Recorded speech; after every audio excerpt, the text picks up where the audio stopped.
नमस्ते. चौथी स्कॉलरशिपच्या गणित या विषयातील एक महत्त्वाचा घटक आहे संख्याज्ञान आणि या संख्याज्ञान या घटकातील एक महत्त्वाचा उपघटक समसंख्या. बाळांनो, आज आपण चर्चा करणार आहोत समसंख्या कशाला म्हणायचं. आजपर्यंत तुम्ही संख्यांचे वेगवेगळे प्रकार बघितलेले असतील आणि जर ते तुम्ही संख्या प्रकार बघितलेले असतील तर त्यापैकी एक महत्त्वाचा संख्या प्रकार तुम्हाला माहिती असेल बाळांनो, तो म्हणजे समसंख्या. मग आता समसंख्या कशाला म्हणायचं? अगदी सोप्या सरळ भाषेत सांगायचं झालं की समसंख्या कशाला म्हणायचं, तर अशी कोणतीही संख्या जिला दोनने पूर्ण भाग जातो. आता आपण भागाकार म्हणजे काय हे शिकलेलो असणार आहे. मग हा जो भागाकार आपल्याला जर लक्षात आलेला असेल तर अशी कुठलीही संख्या जिला दोनने पूर्ण भाग जातो. आता पूर्ण भाग जाणे म्हणजे काय असा प्रश्न तुम्हाला पडला असेल. ज्या संख्येला आपण भागल्यानंतर दोनने भागल्यानंतर बाकी शिल्लक राहत नाही, म्हणजे बाकी किती शिल्लक राहते? शिल्लक राहत नाही म्हणजे शून्य बाकी शिल्लक राहते. अशा संख्यांना आपण समसंख्या असं थोडक्यात म्हणू शकतो. पुढे जाऊया. मी आत्ता जी सांगितलेली व्याख्या होती समसंख्येची, काय सांगितली व्याख्या? ज्या संख्यांना कितीने पूर्ण भाग जातो? दोनने पूर्ण भाग जातो. आता पूर्ण भाग जाणे म्हणजे काय? भागाकार केल्यानंतर खाली बाकी शून्य राहत असेल तर अशा संख्या, ज्या संख्यांना दोनने पूर्ण भाग गेल्यानंतर बाकी शून्य राहते, अशा संख्यांना बाळांनो आपण किती म्हणतो? काय म्हणतो? समसंख्या असं म्हणतो. आता इथं उदाहरण बघा. या समोरच्या उदाहरणामध्ये 4 हा अंक दिलेला आहे. 4 ही संख्या दिलेली आहे. तिला आपण 2 ने भागलं, बेदुने 4. शिल्लक काय राहिलं का? नाही. 4 ही काय आहे? समसंख्या आहे. 12 या संख्येला आपण 2 ने भागलं. 12 या संख्येला आपण 2 ने भागलं. म्हणजे कसं? हे तुम्ही असं शिकलं असताल, ही तुमची 12 ही संख्या, तिला आपण 2 ने भागलो. 2चा पाढा कितीपर्यंत म्हणावं लागेल? 12 येईपर्यंत. बेसक 12. 2 6 जार 12. सो हे 12 वजा होतील. बाकी किती राहिली? 0. सो 2 ला 12 ने पूर्ण भाग जातो, कारण बाकी किती आहे? 0. अशा परिस्थितीत 12 ला आपण काय म्हणणार आहोत? समसंख्या असं म्हणणार आहोत. पुढचं उदाहरण 38. 38. 38 ला समजा आपण 2 ने भागतोय. कितीने भागायचे आपल्याला? 2 ने. बेक बे. 2 1 जा 1. -2. आता भागाकार कसा करायचा असतो हे आपण शिकत नाही, त्यामुळे आपण त्याच्यावर चर्चा नको करायला. 3तून 2 गेला, 1 शिल्लक राहिला. वर किती शिल्लक आहेत?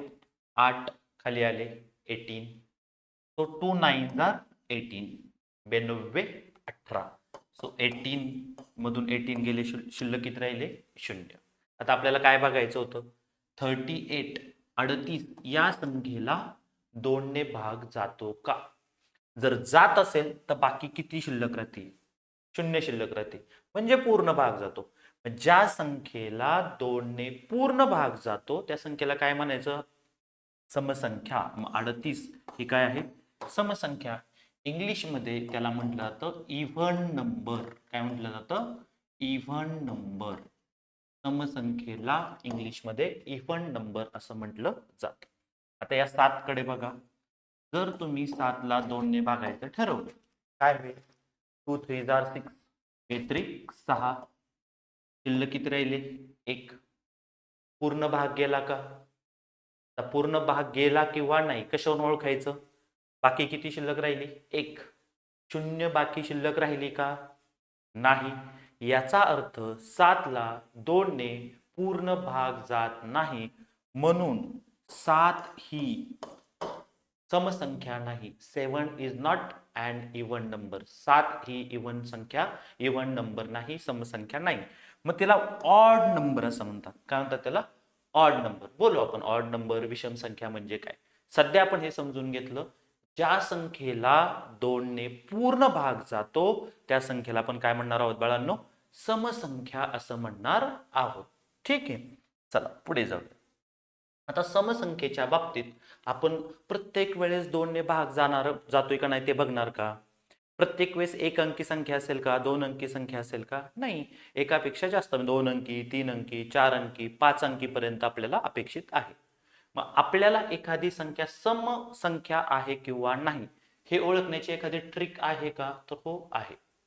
एखादी आयडिया आहे का की ज्याच्या साहाय्याने आपण काय करू शकतो, दिलेली संख्या समसंख्या आहे, इव्हन नंबर आहे किंवा नाही ओळखू शकतो का? एखाद्या संख्येच्या एकक स्थानी म्हणजे युनिट प्लेस. आता काय करायचं, पूर्ण संख्या बघायची आणि त्या संख्येचं काय बघायचं, युनिट प्लेस बाळांनो तुम्हाला बघायचं आहे. मग युनिट प्लेसवरचा अंक किती असेल, 0, 0, 2, 2, 4, 4, 6, 6, 8, 0, 2, 4, 6, 8. बेचा पाडा अर्थात बेचा पाडा. आलं लक्षात? याच्यापैकी एखादा अंक असेल एकक स्थानी युनिट प्लेसच्या जागेवर काय असेल, याच्यापैकी कोणताही अंक असेल, कोणापैकी 0, 2, 4, 6, 8 याच्यापैकी कुठलाही अंक जर युनिट प्लेसच्या जागेवर असेल, एकक स्थानी असेल संख्येच्या, तर ती संख्या काय असते, समसंख्या असते. समजतंय?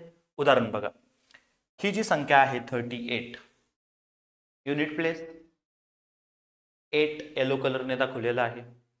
आपण काय म्हटलं, 0, 2, 4, 6, 8 पैकी कोणतरी असेल. मग 8 आहे, युनिट प्लेसच्या जागेवर कोण आहे, 8. So 38 is even number. 38 is an even number. पुढचा अंक बघा 56. काय लक्षात येते 56च्या बाबतीत, युनिट प्लेसवरचा अंक कोणता आहे, 56 is a number. 56 is a number, मराठीमध्ये संख्या. पैकी 6 हा अंक आहे, इंग्लिशमध्ये डिजिट. डिजिट आणि नंबर फरक आहे. 56 ही संख्या, याच्यामध्ये 6 काय आहे, डिजिट. तो कसा आहे, आता युनिट प्लेसवरचा आहे आणि युनिट प्लेसमध्ये 0, 2, 4, 6, 8 6 आहे. याचा अर्थ ही संख्या काय आहे, समसंख्या आहे, इव्हन नंबर आहे. 90 संख्या 0 युनिट प्लेसवरचा डिजिट कोण आहे, अंक कोण आहे, 0 आहे. काय ट्रिक पाहिली आपण, 0, 2, 4, 6, 8 यापैकी कुणी जरी असेल तर ती संख्या काय असते, समसंख्या असते.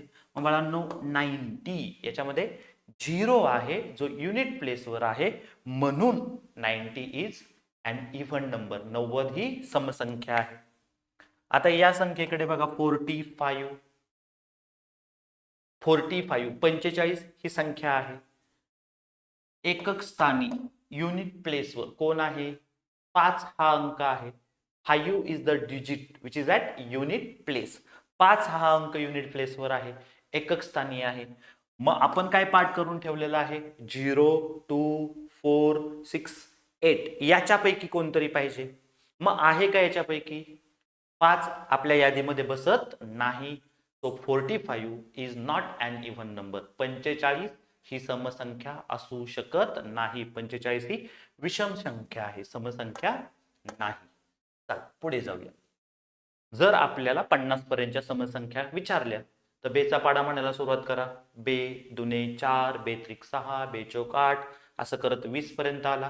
आता 2 2 वाढवत चालायचं, 22, 24, 26, 28, 30 असं करत आपण 50 पर्यंत लिहिलेलं आहे. हे पहा 50 पर्यंतच्या समसंख्या आपण लिहिलेल्या आहेत. अगदी सोपा सरळ साधा प्रश्न विचारला आपल्याला की 50 पर्यंत किती समसंख्या आहेत. 50 पर्यंत किती समसंख्या आहेत, तर किती संख्या आहेत 50 पर्यंत समसंख्या, 50 पर्यंत संख्या 50, पण समसंख्या किती, 25 आणि विषम संख्या 25. समसंख्या 25, विषम संख्या 25. इव्हन नंबर 25 आणि ऑड नंबर 25. आपण एकूण संख्या किती आहे ते सांगतोय. आलं लक्षामध्ये? पुढे जाऊया. परीक्षेसाठी काय काय लक्षात ठेवायचे याच्यातले इव्हन नंबरच्या बाबतीत, समसंख्येच्या बाबतीत काही मुद्दे आहेत जे आपल्याला परीक्षेसाठी लक्षात ठेवायचे आहेत. पहिला सगळ्यात महत्वाचा मुद्दा जो तुम्हाला लक्षात ठेवायचा आहे बाळांनो, 2 ही सर्वात लहान समसंख्या आहे. खालीलपैकी कोणती संख्या ही सर्वात लहान समसंख्या आहे असा प्रश्न आला तर आपल्याला उत्तर काय निवडायचं आहे, 2. 2 ही सर्वात लहान समसंख्या आहे. हे वाक्य तोंडपाठ करा. हे वाक्य तुमचं पाठ पाहिजे. 2 ही सर्वात लहान समसंख्या आहे. सर्वात लहान समसंख्या कोणती? उत्तर काय असेल? 2. अजून एक महत्वाचं वैशिष्ट्य आहे 2च्या बाबतीत. आपण मूळ संख्या म्हणजे काय हे समजून घेतलेलं नाही. जे पुढे आपण समजून घेणार आहोत. मूळ संख्या हा मुद्दा आपला पुढे येईल, ज्याला आपण इंग्लिशमध्ये प्राईम नंबर्स असं म्हणतो. काय म्हणणार आहोत? Prime number. तो हे अजून एक महत्वाचं वाक्य लक्षात ठेवा. मूळ संख्यांपैकी समसंख्या असणारी एकमेव संख्या म्हणजे 2. आपण ज्यावेळेस मूळ संख्या म्हणजे काय समजून घेऊ, त्याची यादी बघू, त्यावेळेस एक वाक्य मात्र तुमच्यासाठी खूप महत्वाचं असणार आहे. या प्राईम नंबर्समध्ये, मूळ संख्यांमध्ये एकमेव संख्या अशी असेल की जी इव्हन नंबर आहे, समसंख्या आहे, ती कोण आहे? 2. त्यामुळे हे दुसरं वाक्य देखील तितकंच महत्वाचं आहे. तो तुमचं पाठ असलं पाहिजे. काय काय पाठ असलं पाहिजे? सर्वात लहान समसंख्या कोणती? 2. आणि 2 ही एकमेव मूळ संख्या अशी आहे की जी समसंख्या पण आहे आणि मूळ संख्या पण आहे. हे वाक्य आपल्याला पाठ असलं पाहिजे. पुढे चालून प्रश्न सोडवताना आपल्यासाठी खूप महत्वाचं असणार आहे. त्याच्यानंतर शून्य संख्येबद्दल काय? आपण पाहिलं मगाशी समसंख्या कशा ओळखायच्या? एकक स्थानी जर शून्य असेल, युनिट प्लेसवर जर शून्य असेल, तर ती संख्या काय असते? समसंख्या असते. मग शून्य या स्वतः संख्येबद्दल, शून्य या संख्येबद्दल काय म्हणतात? शून्य संख्या सुद्धा काय धरायचं? समसंख्या धरली जाते, मानली जाते. शून्य कोणाच्या यादीमध्ये राहायचं? समसंख्येच्या यादीमध्ये शून्य आहे हे विसरायचं नाही. मग बाळांनो, तुम्हाला असा प्रश्न पडेल, आपण शून्यापासून प्रवासाला सुरुवात केली, अशा किती समसंख्या आपल्याकडे आहेत? सुरुवात केली आपण 0, 2 ने वाढवत जायचं 2, त्याच्यानंतर 4, त्याच्यानंतर 6, त्याच्यानंतर 2 वाढवले 8, 8 मध्ये 2 मिळवले 10, 10 मध्ये 2 मिळवले 12, 12 मध्ये 2 मिळवले 14, 14 मध्ये 2 मिळवले 16, 16 मध्ये 2 मिळवले 18. हा प्रवास थांबणार नाही. अशा कितीही समसंख्या आपण सांगू शकतो. अशा कितीही समसंख्या, याला शब्द आहे अनंत, ज्याला शेवटच नाही. अमर्याद अनंत समसंख्या आहेत. हे या चिन्हाने दाखवलं जातं. ठीक आहे. आता तुमच्यासाठी ते महत्वाचं नाही. तुम्ही फक्त एवढंच लक्षात ठेवा. समसंख्या किती आहेत? अनंत आहेत. समसंख्या 0 ही समसंख्या आहे. सर्वात लहान समसंख्या कोणती? 2. मूळ पण आहे आणि समही आहे, अशी एकमेव संख्या किती? 2. हे तुम्हाला लक्षात ठेवायचं आहे. पुढे चालून ह्याच्यावर ज्यावेळेस प्रश्न तयार होईल, त्यावेळेस तुम्हाला सहजासहजी उत्तर सांगता आलं पाहिजे. काय काय पाहिलं बाळांनो आपण? सगळ्यात पहिलं आपण हे समजून घेण्याचा प्रयत्न केला, समसंख्या कशाला म्हणायचं. काय लक्षात ठेवलं तुम्ही? ज्या संख्यांना 2 ने पूर्ण भाग जातो, त्या संख्यांना आपण समसंख्या म्हणतो, हे आपण लक्षात ठेवलेलं असलं पाहिजे. त्याच्यानंतर दुसरा महत्वाचा मुद्दा तुम्ही लक्षात ठेवलेला असला पाहिजे, ज्या संख्येच्या एकक स्थानी म्हणजे युनिट प्लेसवर, युनिट प्लेसच्या ठिकाणी कोण असेल? 0, 2, 4, 6, 8 यापैकी कोणीतरी असेल, तर ती संख्या समसंख्या असते. हे देखील तुमच्या लक्षात असलं पाहिजे. 50 पर्यंत एकूण समसंख्या किती? 25. 100 पर्यंत एकूण समसंख्या किती? 50. हे तुम्हाला लक्षात ठेवायचं आहे. त्याच्यानंतर अतिशय महत्वाचे हे 2-3 पॉइंट्स मी तुमच्या समोर दिलेले आहेत. खूपच महत्वाचे आहेत. सर्वात लहान समसंख्या कोणती? काय लक्षात ठेवणार आहात? सर्वात लहान समसंख्या आहे बाळांनो 2. बरं, अशी संख्या जी समही आहे आणि मूळही आहे. मूळ संख्या म्हणजे काय? प्राईम नंबर म्हणजे काय? आपण हे पुढे नंतर पाहू.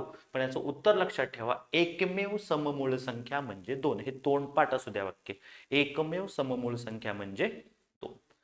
शून्य संख्येबद्दल तुम्हाला विचारलं, ही काय आहे? समसंख्या आहे की विषम संख्या आहे? तुमचं उत्तर काय असेल? 0 ही समसंख्या आहे. अशा किती समसंख्या आपल्याकडे आहेत? तर त्याचं उत्तर काय असेल तुमचं बाळांनो? अनंत समसंख्या आहेत. किती? अनंत समसंख्या आहेत. समजलेलं आहे? चौथी स्कॉलरशिप मधील गणित या विषयातील संख्या ज्ञान या घटकातील समसंख्या हा उपघटक मी तुम्हाला समजून सांगायचा प्रयत्न करत होतो. अपेक्षा आहे तुम्हाला समसंख्या म्हणजे काय हे समजलेलं असेल आणि परीक्षेसाठी काय काय लक्षात ठेवायचं आहे ते देखील बाळांनो तुमच्या लक्षात आलेलं असणार आहे. थँक्यू. धन्यवाद.